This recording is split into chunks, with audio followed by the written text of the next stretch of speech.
Blessed month has dawned upon us, with its merits and blessings combined.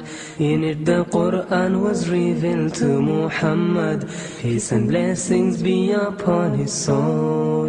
Ramadan, Ramadan, Ramadan, Ramadan, Ramadan, Ramadan, Ramadan, Ramadan.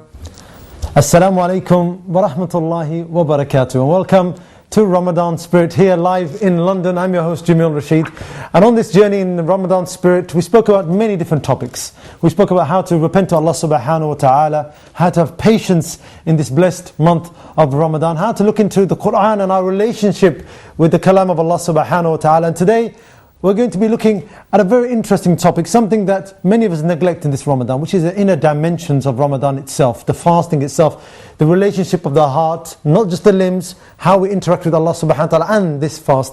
To help us on this journey, I'm with me Sheikh Alamgir Ali. Assalamu alaikum, Sheikh. Wa alaikum salam wa rahmatullah. Jazakallah khair for being with us today.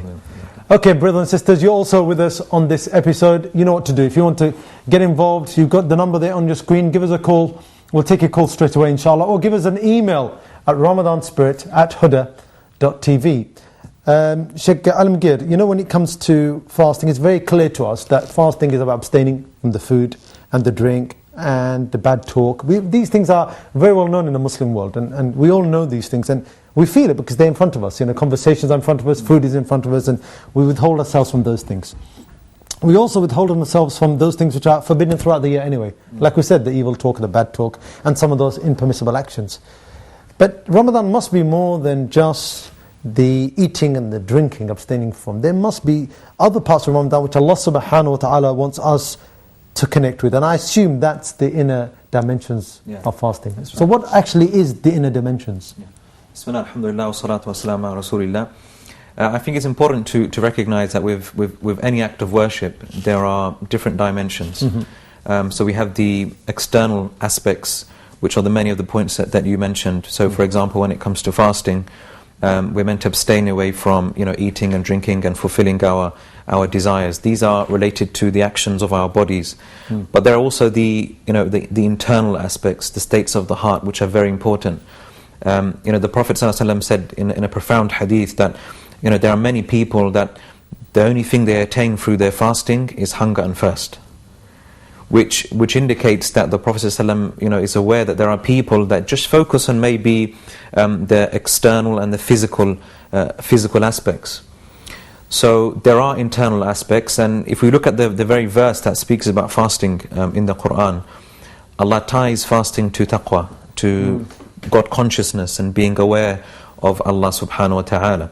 So we can see that when the Quran speaks about it, it primarily speaks about it from actually an internal aspect. Okay. So, and that's the same with any other act of worship as well. Like salah as well. And we have the external aspects such as the bowing and the prostrations, etc. But there's also the internal aspects, being aware of Allah, that you're speaking to Him, having awe and fear of Allah whilst you're praying, etc.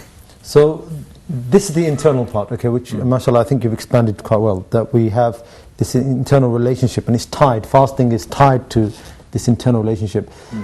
How important is it, Sheikh Alamgir? I mean, if somebody fasts from food, but the internal, they don't get any benefit from, they don't become a better person, or like you said, لَعَلَّكُمْ تَتَّقُونَ, Allah subhanahu wa ta'ala tells us that fasting is prescribed for you so that you may be God conscious or be closer to Allah or more fearful.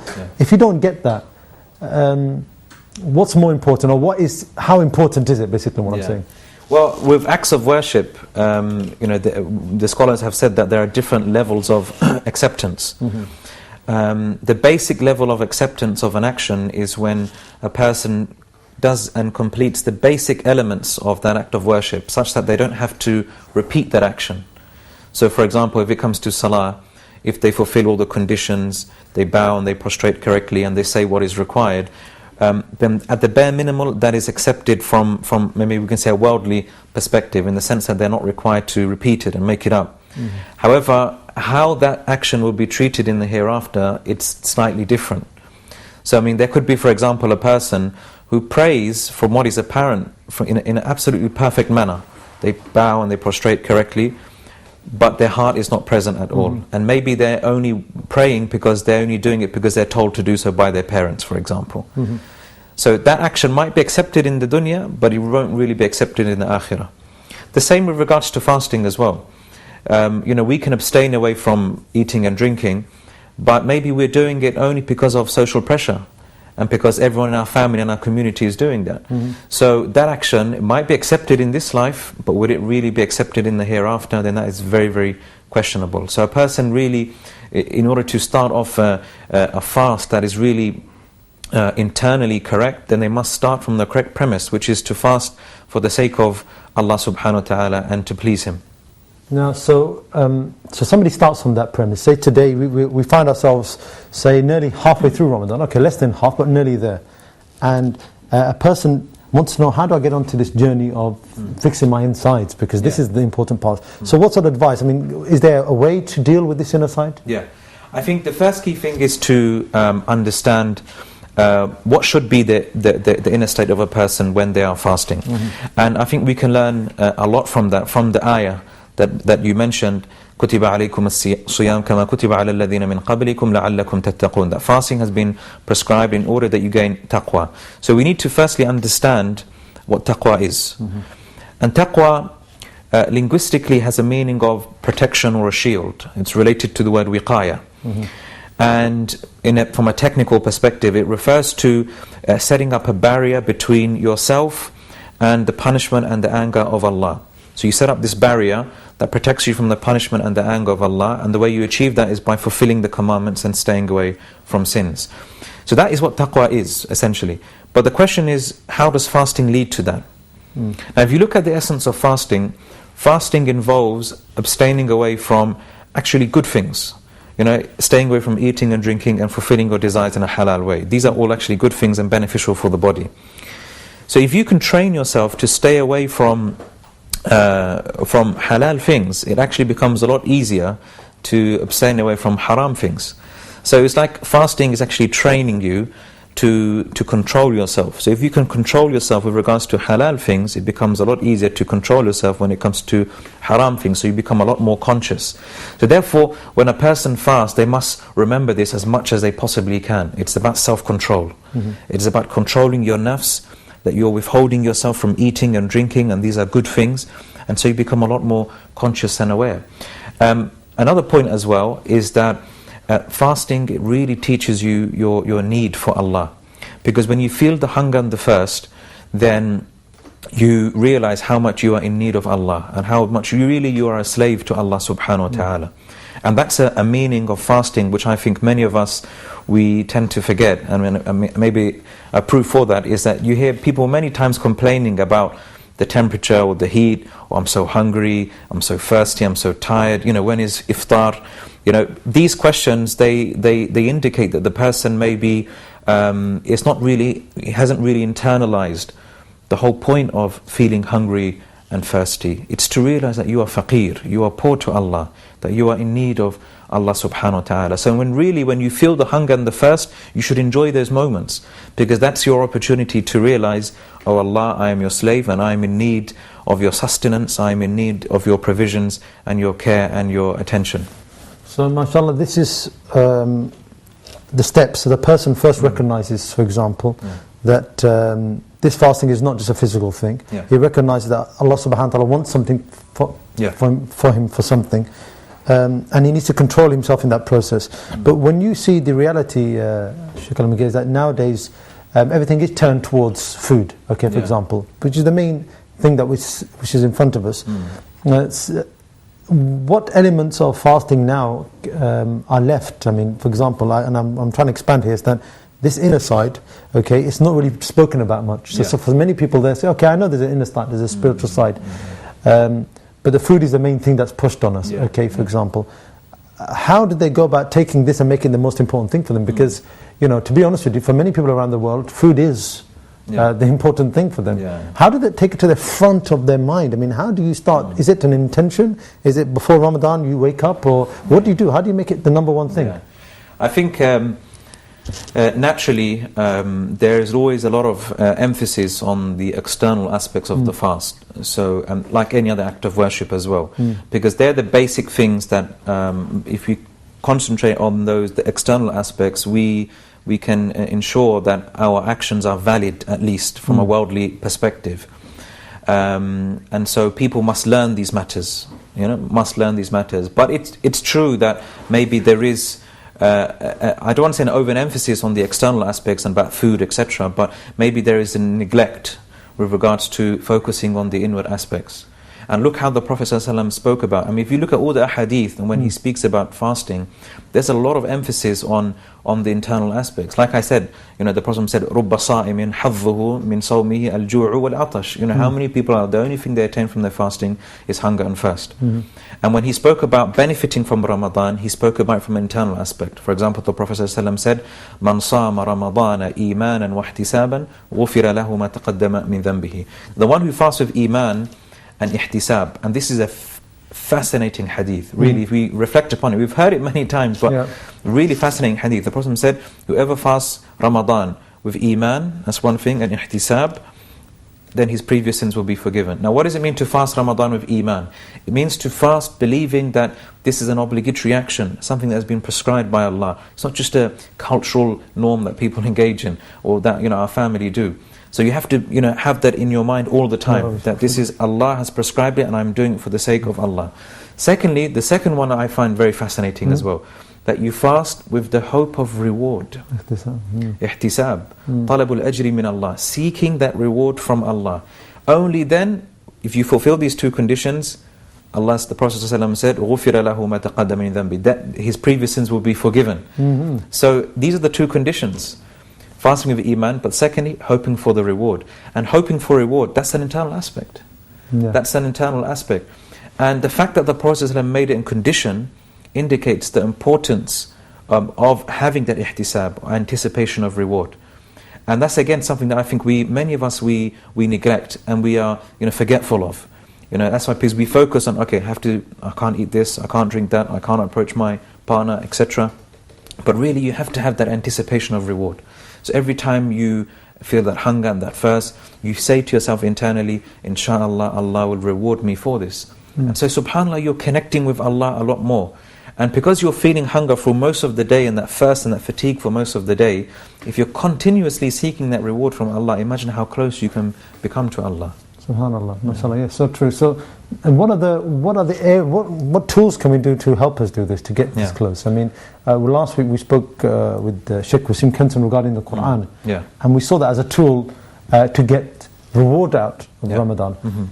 Tools, is the Quran or dhikr, are these the kind of tools that bring us closer in terms of our inner worship? Definitely. I mean, there are many, because the month of Ramadan is a month of fasting, but it's also the month of many acts of ibadah, such as Quran and dhikr, i'tikaf as well, seclusion in the last 10 nights of Ramadan. But I feel as though these things have to be focused on, but primarily where the reward is really gained is actually through the fast. And I think that's something that we really need to emphasize on. The way we do that is primarily by that internal reflection. Okay, by the internal reflection. And that internal reflection is aided by the state that we are in, meaning the hunger and the thirst. The hunger and the thirst and the tiredness, that state that you're in actually should help you to become closer to Allah. It shouldn't be seen as a detrimental aspect of fasting. It shouldn't be seen as a negative consequence of fasting. It's actually something that is conducive to bringing a person closer to Allah subhanahu wa ta'ala. So I would say that the first primary step is that a person utilizes the state that he is in to reflect. So the hunger and the thirst should be a means to reflect upon his inner state, how much he is in need of Allah, and how much this fast can lead to taqwa. And then there are external other aspects as well, such as the dhikr, the Quran as well. So a person should try to increase in their dhikr. For example, Sufyan al-Thawri, rahimahullah, one of the early scholars of Islam, he said one tasbihah in the month of Ramadan is worth 1,000 tasbihas. Because there's muda'afa, there's a multiplication of rewards in this month. So we should really take the opportunity to really increase in our other areas of ibadah, whether it be, for example, dhikr, in the mornings and the evenings. You know, a person should strive to learn the daily words of remembrance in the mornings and the evenings. Make, of course, you know, without a shadow of a doubt, the 5 daily salawat, but in particular the adhkar after as well. You know, try and make it a habit of learning the adhkar after the salah. Also increase in the qira'atul Quran, and there are many other good deeds as well, whether it be enjoining the good, forbidding the evil, or giving acts of charity. And as we know, you know, the companions describe the Prophet ﷺ's generosity in the month of Ramadan like ar-rih al-mursala, like the swift wind, meaning the effects of his generosity were felt everywhere, just like a wind when it goes through a city, it affects everywhere. That was the generosity of the Prophet ﷺ in the month of Ramadan. And so that's something else that we should, you know, subhanAllah, engage in as much as we can, charity, because that purifies us, you know, as well in this month. Jazakallah khair. And with that, I think maybe the question a viewer may ask is that, you know, what if I haven't got any of that so far? I mean, what do you say to somebody, and what advice can you give to somebody who says, well, I haven't felt any of that? Yeah. I think the first point is, when it comes to acts of worship, we shouldn't make our objective of the act of worship spiritual upliftment. See, we live in the various parts of the world which is dominated by consumerism and capitalism, what have you. People sense the need to have that spiritual upliftment, which is natural, because we are created as human beings, as people who desire to have that spiritual connection with a higher being. But we have to be careful and not make that the objective. Make that the objective, because that really reduces our sincerity, because we should be doing that really for the sake of Allah. And if you look, actually, some of the acts of worship within Islam aren't really intended to spiritually uplift you. I mean, look for Hajj, for example. And Hajj is fascinating, because a lot of the actions in Hajj actually don't have an apparent spiritual meaning. I mean, for example, tawaf. You know, there's wisdom in it without a shadow of a doubt, but a person is going around the Kaaba and he's thinking, okay, you know, how does this spiritually uplift me? Or throwing stones at the Jamarat, or running between Safa and Marwa. I mean, we know there's the history behind it and why it was legislated, but again, you know, the objective is that the test behind these acts of worship is that you are willing to submit to Allah, whether there is a spiritual upliftment or not, or whether you realize the wisdom behind the action or not. So that's the first point, that, you know, we shouldn't make the spiritual upliftment and feeling the actual objective. You know, this is one of the fruits of the worship. That's one of the fruits of the worship. We should make the objective to please Allah. Okay, and so therefore, technically speaking, you can become a very pious worshipper in the sense that you gain a lot of reward from Allah, and Allah is very pleased with you, but you might not feel that spiritually uplifted. It's possible. It's possible. But secondly, you know, definitely a person wants to feel spiritually uplifted. Okay, so if a person isn't feeling that, firstly we say to them, you know, don't despair. You know, don't despair, and don't look at yourself in such a negative way and feel as though maybe it's because, you know, I'm a wretched individual, maybe that I am not achieving this spiritual sensation or feeling during the month of Ramadan. But I think that the steps towards that is by focusing on what we mentioned at the beginning of the show, in terms of focusing on the inward aspect of realizing that have ihtisab, have iman, anticipate the reward, fast, always reminding yourself that you're doing it for the sake of Allah, fast, always remembering that you're meant to gain taqwa. So you're training yourself. You should always have that in your mind. Fasting is like a school. You train yourself to abstain away from certain things, and thus becoming closer to Allah subhanahu wa ta'ala. And I think one of the most beautiful things about fasting, when you feel the hunger and the thirst and the weakness, that is what it means to be a slave to Allah. So, mashallah, the end point that you ended there with is that we do it for ta'ah, we do it for obedience. And obedience in itself is such a high reward from Allah subhanahu wa ta'ala. Absolutely. And unfortunately, in this kind of society we live in, you know, everybody's looking for spirituality, so without that then it seems there's no purpose. But you've put it in context there, that actual obedience itself is the purpose. That's right. And Allah subhanahu wa ta'ala made us to be obedient to Him, and like you said, taqwa is what shields. Is there anything else besides just taqwa that is from the inner dimensions that you could advise us on? One of the beautiful aspects of fasting is that it really trains a person to be aware of Allah. The scholars have always said that fasting, it leads to muraqabah, which means this continuous awareness that Allah is looking at you and is aware of you. Fasting really trains us in that. And the proof of that is evident if we see with everyone. You know, subhanAllah, you can never imagine, for example, a person who fasts, you know, that he lacks sincerity.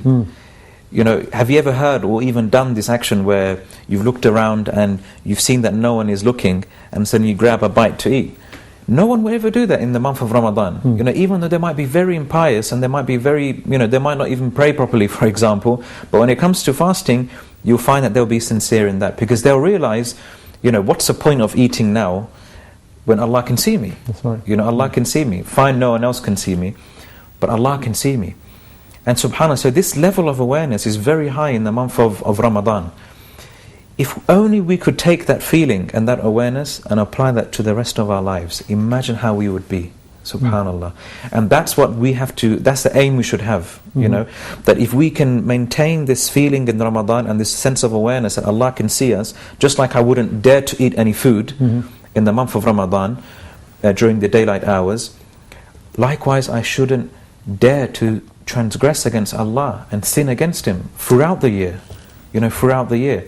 And so fasting, it really trains us in this action of muraqabah, this internal action of being aware of Allah subhanahu wa ta'ala. We should aim for that, and that will really help us to benefit from our fast internally. Jazakallah. So we have two strong elements there, and I think when they're put together, there's another element that maybe some will ask, and we spoke about it previously with Sheikh Farid. We were speaking about patience. Okay. Yeah.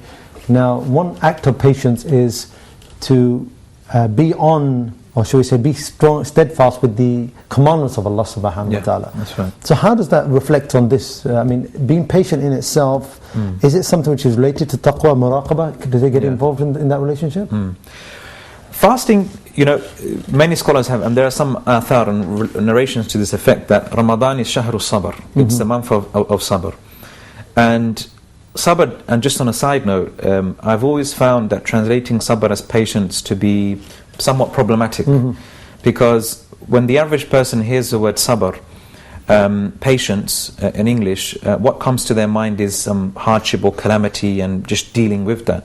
But actually sabr is far more encompassing than that. If you look at linguistically, sabr actually means imsakun nafs, which means to control the self, and to refrain from doing certain actions. So when it comes to calamities, for example, how is self-constraint or self-restraining, how is that connected to calamities? Well, when a person suffers calamities, then their nafs maybe tells them to complain against the qadr of Allah, the decree of Allah. Maybe they start thinking bad of Allah. Maybe they start, they'll start, tearing their hair or slapping their cheeks, and these things happen during, calamities and disasters. Sabr means to restrain yourself from doing that. And so when it comes to good deeds and sins, how is sabr connected to sins? Self-restraint. Your nafs, as Allah describes it, inna nafsa la ammaratun bisu. The soul, it commands people to do evil. So by fasting, you are learning self-restraint, because if you're learning to abstain away from eating and drinking, you're controlling yourself. And so when it comes to sin, you are controlling yourself. You're restraining your nafs from going beyond the bounds and committing sin. So there is this deep connection between fasting and sabr, because it's about the self-restraint. And interestingly, Allah says in the Quran, إِنَّمَا يُوَفَّى الصَّابِرُونَ أَجْرَهُمْ بِغَيْرِ حِسَابٍ. Allah, He will give reward to those who have sabr without any limit. And that's interesting, because the Prophet ﷺ described the reward of fasting, that it will have no limit as well. And that's why we can see the deep connection between fasting and sabr, because it's about self-restraint and controlling the nafs. Jazakallah khair. Sheikh, you've expounded on this topic, and mashallah, you've opened up a lot of different areas. We could speak all night about it, but we've got some questions here which some of the viewers have sent in, which we could start answering some of these. One of them goes to, in the topic itself, actually, you started talking about niyyah, you did speak about the niyyah. I mean, how important is the niyyah before the start of the fast? I mean, some people read the niyyah out, some people stop and reflect, and I mean, how does that encompass itself? I mean, what is the niyyah in fasting anyway? Okay. The first important point in regards to niyyah is the essence of niyyah. And I think a lot of people misunderstood what the essence of the niyyah is. Many people think that the essence of the niyyah is just saying something upon the tongue, which is really not the essence of niyyah. The essence of the niyyah is that it's an action of the heart. and most importantly, it's the driving force behind the action. It's the driving force. It's the thing that actually pushes you to do the action in the first place. So it's not merely something saying upon the tongue, nor is it just internal speech. As some people think the niyyah is, you say to yourself, I'm going to fast in the month of Ramadan, and you say it to yourself internally. That's not really it. It's something, it pushes you to do the action, the niyyah. So the fact that, and that's why, in fact, the scholars, they used, like Ibn Taymiyyah rahimahullah, he used to say, التلفظ بالنية بدعة, that to profess their intention upon the tongue, it's really an innovation. And I think one of the funniest things about this is, subhanAllah, well, not funniest, but maybe saddest things, is that you'll find many people, they say these formulas at the beginning of the day for fasting to articulate their intention, but they don't actually understand what they're saying. So they might say, نَوَيْتُ أَنْ أَصُومَ غَدًا, for example. I intend to fast غَدًا, but tomorrow. But if you were to ask that person, that statement, that formula that you have said, what does it actually translate as? They'll be like, well, it's my intention. But you don't know what you've actually said. Yeah. And so how can that really be an intention? So the intention is the driving force behind the action. So that's the first point. The second point is, there is a hadith of the Prophet ﷺ, the hadith of Aisha radiallahu anha, where she reported the Prophet ﷺ said, مَن لَمْ يُبَيِّتَ النِّيَّةَ فَلَا صِيَامَ لَهُ فَلَا صَوْمَ لَهُ. That the one who doesn't make the intention the night before, then he has no fast. The scholars deduce from this that a person must have the intention to fast the day before or the night before he actually starts fasting. So a person must have that intention. The question is now, does he have to do it every night, or is it sufficient to do at the beginning of the month? And we say, inshallah, just to make things easier for the people, that really if you make the intention at the beginning of the month and you intend to fast for the entire month, then that intention is sufficient for the entire month. So it's not a must that you wake up every night before Fajr and internally you say to yourself, I'm going to fast for this, intend to fast for that day. However, if a person, for example, is someone who will probably break the fast during the month, maybe because they're traveling, or they will be sick, or they will be on their menses, for example, then they should renew their fast or their intention prior to the fast itself.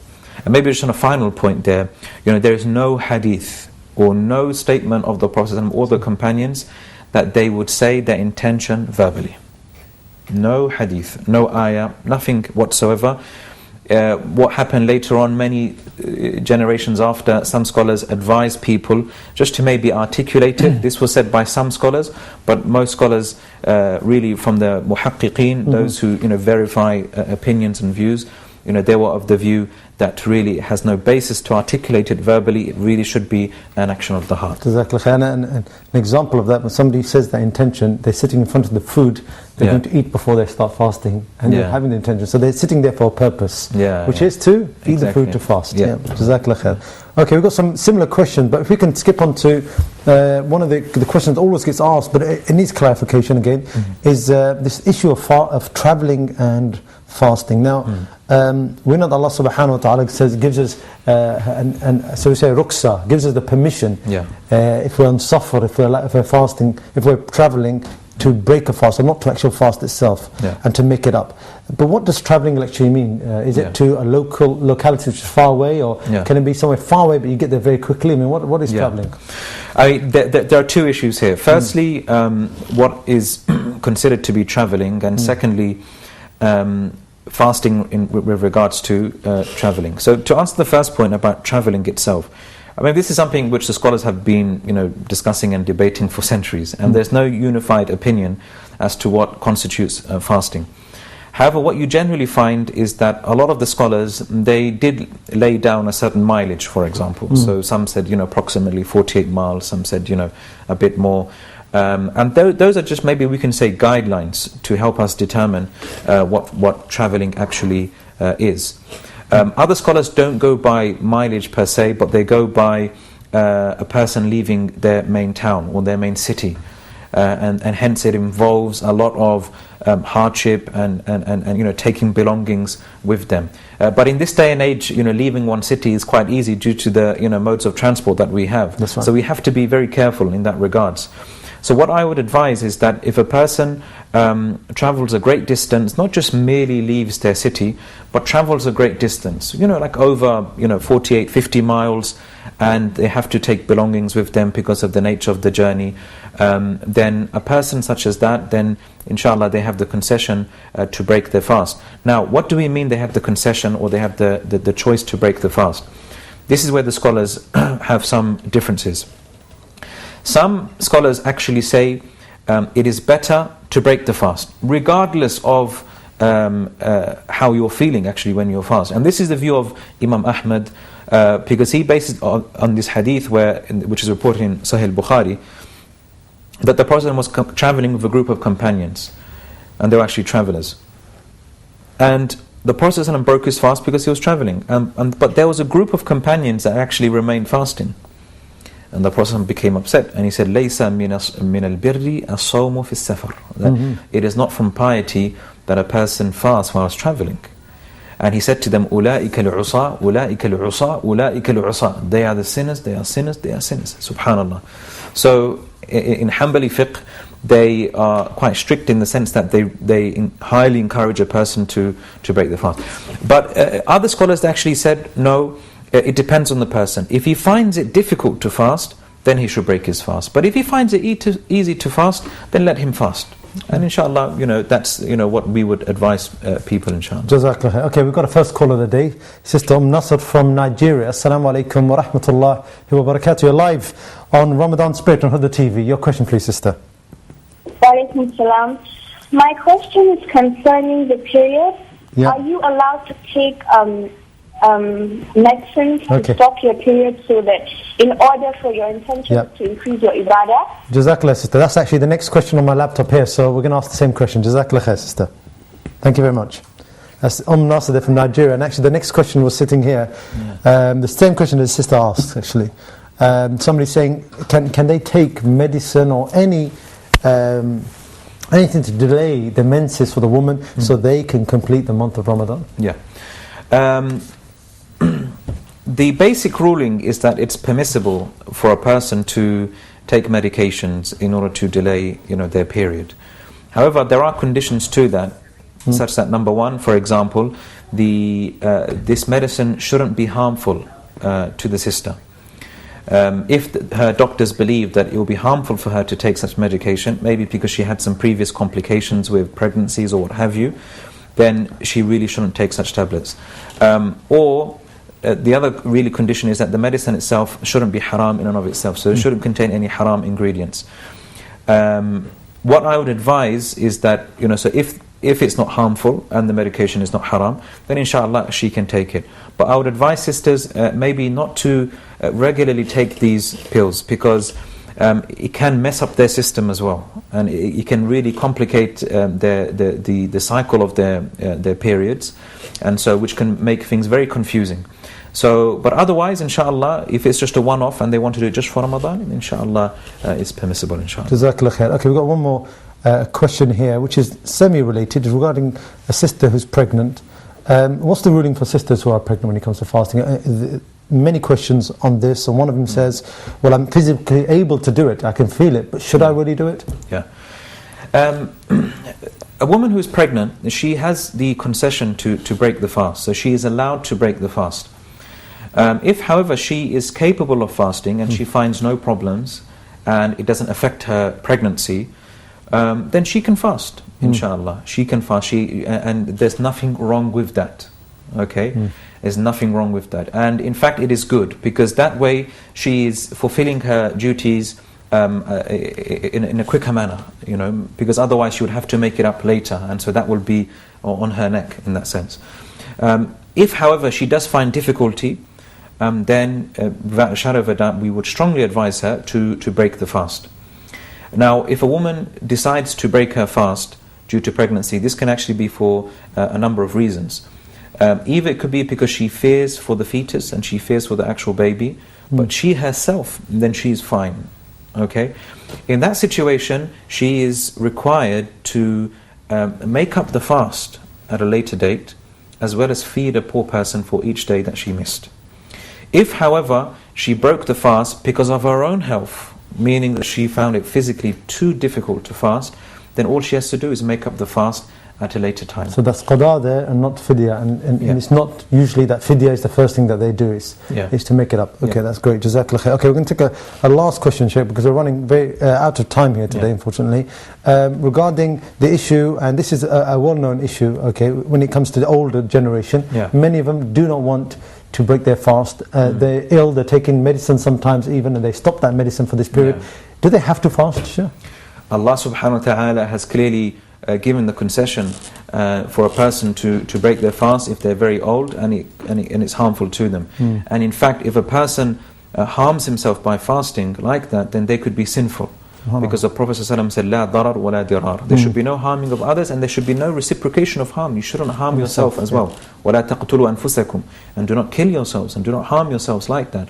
So my advice is to people who are elderly, I know they want to fast, they have that desire to fast, and Allah will reward them for that intention, inshallah. But they should not fast if it means harming themselves, because they could be accountable to Allah on the Day of Judgment for that. Jazakallah khair. Shukran Jazakallah khair for today, for all your answers. MashaAllah, we've come to the end of this episode.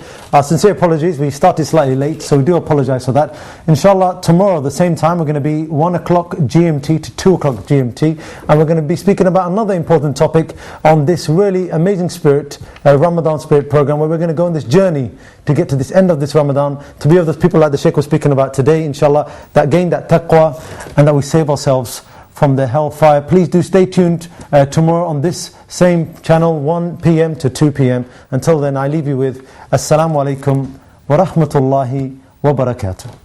Blessed month has dawned upon us with its merits and blessings combined. In it the Quran was revealed to Muhammad. Peace and blessings be upon his soul. Ramadan, Ramadan, Ramadan, Ramadan, Ramadan, Ramadan, Ramadan, Ramadan. Without Iman being uplifted from reading the Holy Quran.